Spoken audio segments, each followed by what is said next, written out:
প্রিয় মাধ্যমিকের ছাত্রছাত্রীরা, আজকে তোমাদের সিলেবাসের অন্তর্ভুক্ত কবি পাবলো নেরুদার অসুখী একজন কবিতা থেকে 5 নম্বরের প্রশ্নের সাজেশন দেব। যারা পুরনো স্টুডেন্ট আছো এই চ্যানেলের, তোমরা রিভিশন দেবে, দেখবে যে তোমরা এই প্রশ্নগুলো কতটা ভালো পারছো। আর যারা নতুন চ্যানেলটিতে আসছো, হয় তোমরা পুরনো ভিডিও দেখে নোটসগুলো কালেক্ট করবে, কিংবা যদি তোমাদের তৈরি থেকে থাকে এই নোটস কোনো সহায়িকা থেকে, কিংবা তোমরা নিজেরা খেটে নোটস তৈরি করে থাকো, তাহলে নতুন করে কিচ্ছু করার দরকার নেই, এই প্রশ্নগুলোই ভালো করে দেখে যাও, তাতেই তোমাদের কাজ হয়ে যাবে। নতুন করে করার দরকার নেই, আবারও বলছি, নতুন যদি তোমাদের তৈরি করা থাকে নতুন করে করার দরকার নেই, রিভিশন দাও, তাতেই কাজ হয়ে যাবে। মাধ্যমিক পরীক্ষায় যে প্রশ্নগুলো আসে, যে প্যাটার্নের প্রশ্ন আসে, তোমরা মোটামুটি যদি ঠিকঠাক টাচ করতে পারো, ঠিকঠাকভাবে টু দ্য পয়েন্ট অ্যান্সার করতে পারো, ভালো নম্বর দেয়। তো সেক্ষেত্রে তোমাদের বলবো একটু পরিশ্রম করো, এই কটা দিন আছে মাত্র হাতে, একটু পড়াশোনা করো। লেখো, কম বেশি 150 শব্দে প্রশ্নের উত্তর দাও, প্রশ্নের মান 5। প্রথম প্রশ্ন লিখবে ইনভার্টেড কমা দিয়ে, যেখানে ছিল শহর স্ল্যাশ চিহ্ন দাও, সেখানে ছড়িয়ে রইল কাঠকয়লা। ইনভার্টেড কমা ক্লোজ করে ড্যাশ দিয়ে প্রশ্ন লিখবে অসুখী একজন কবিতা অবলম্বনে শহরের এই পরিণতি কিভাবে হলো তা লেখো।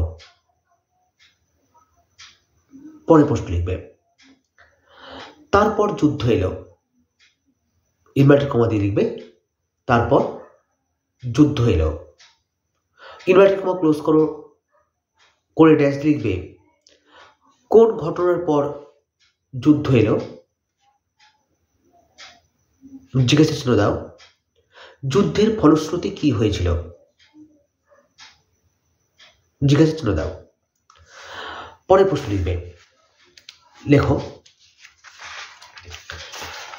যুদ্ধের নেতিবাচক ভাবের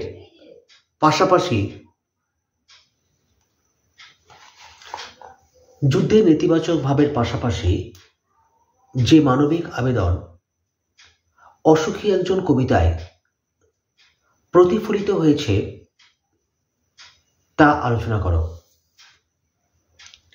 পরের প্রশ্ন লিখবে, লেখো অসুখী একজন কবিতার নামকরণের সার্থকতা প্রতিপাদন করো।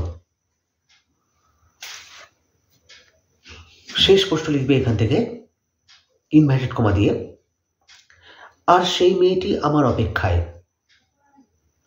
ইনভার্টেড কমা ক্লোজ করো, ড্যাশ দিয়ে লিখবে মেয়েটি কিসের প্রতীক, জিজ্ঞাসা চিহ্ন দাও। কবিতায়